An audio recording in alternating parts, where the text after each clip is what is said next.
Now from campaign insiders that Mrs. Clinton plans to, quote, run out the clock, largely ignoring the controversies until the voters go to the polls. But our next guest has other plans. He says his website, WikiLeaks, is set to publish information that will not be helpful to Mrs. Clinton, and it may force her to respond. Moments ago, we had a lengthy and fascinating conversation with Julian Assange, co-founder and editor-in-chief of WikiLeaks.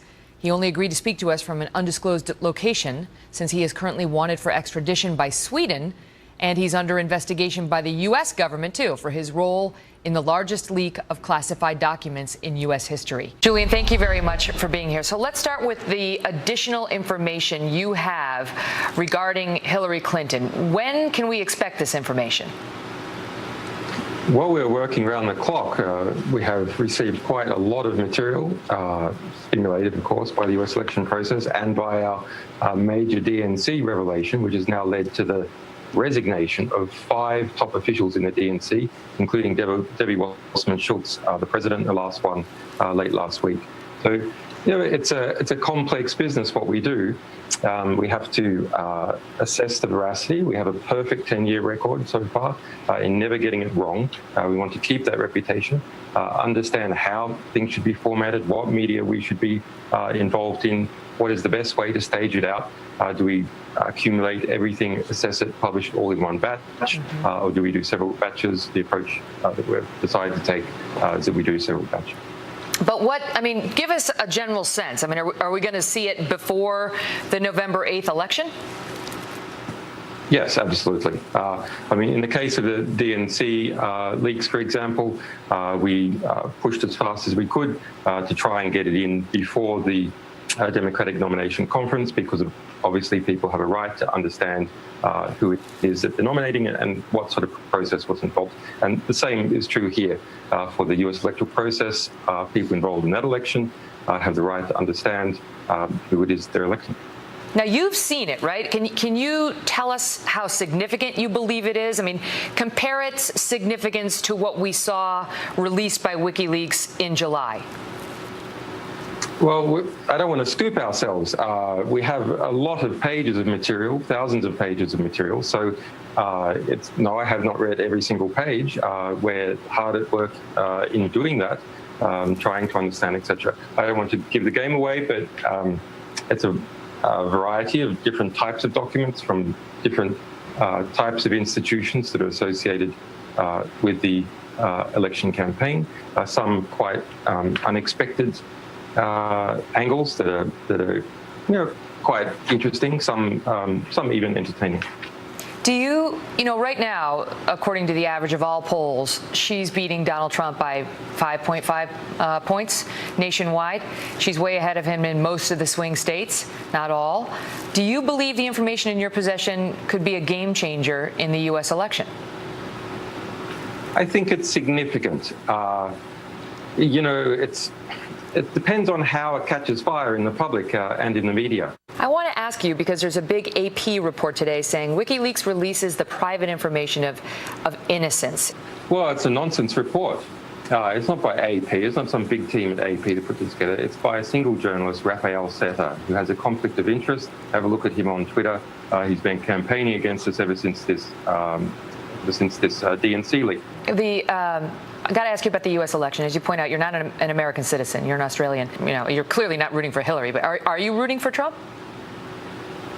No. I mean, if we have good information on Trump, we publish that. If we have good information on Hillary, the Democrats, we publish that.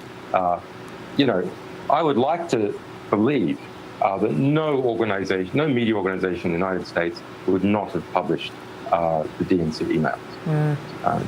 But I don't think that's true, actually. I think MSNBC wouldn't have published them.